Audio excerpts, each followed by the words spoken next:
Do you ever say something in English and feel like it doesn't sound quite right? Maybe you said you must come when you really meant you should come, and suddenly you sound too strong or even too bossy. That's the power of modals. Small words, big difference. Today we're talking about modal verbs. In English, there are about 9 core modal verbs. Can, could, may, might, must, shall, should, will, and would. But when we include related forms like have to, ought to, and need to, the system becomes even richer. Modal verbs are special because they don't just describe actions, they express your attitude. How sure you are whether something is allowed, if something is necessary, or if you're just giving advice.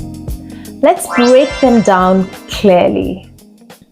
We use can to talk about ability in the present. I can speak 3 languages, something you're capable of doing now. We also use can for informal permission. Can I use your phone? Could is the past form. When I was younger, I could run very fast. But it's also used for politeness and softer possibility. Could you help me with this? More polite than can. So could often sounds less direct and more polite. Now may and might, both of them talk about possibility, but the level of certainty is different.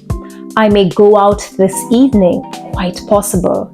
I might stay at home, less certain.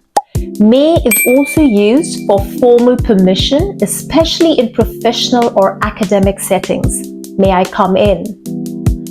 Must is strong. It shows necessity or obligation. You must wear a seat belt. This is not optional, it's important or required. It can also show logical deduction when you're almost sure about something. She must be tired after working all day. You don't see it directly, but it's a strong conclusion. Now, have to is an external obligation. It's similar to must, but there's a subtle difference. I have to wake up early for work. Here, the obligation comes from outside. Your job, your schedule, your responsibilities. So think of have to as rules or situations controlling you. Should and ought to are advice and recommendations. We use these when something is a good idea but not compulsory. You should drink more water. You ought to apologize. They don't sound forceful, they sound helpful and suggestive. Now, will is used for the future or for decisions. I will call you later. It can also show willingness. I'll help you. Would is softer and more polite. Would you like some coffee? I would travel more if I had time. So would is often used in imaginary situations or polite requests. Shall is less common today, but still used for suggestions, especially in British English. Shall we go for a walk? It sounds quite natural in offers or group decisions.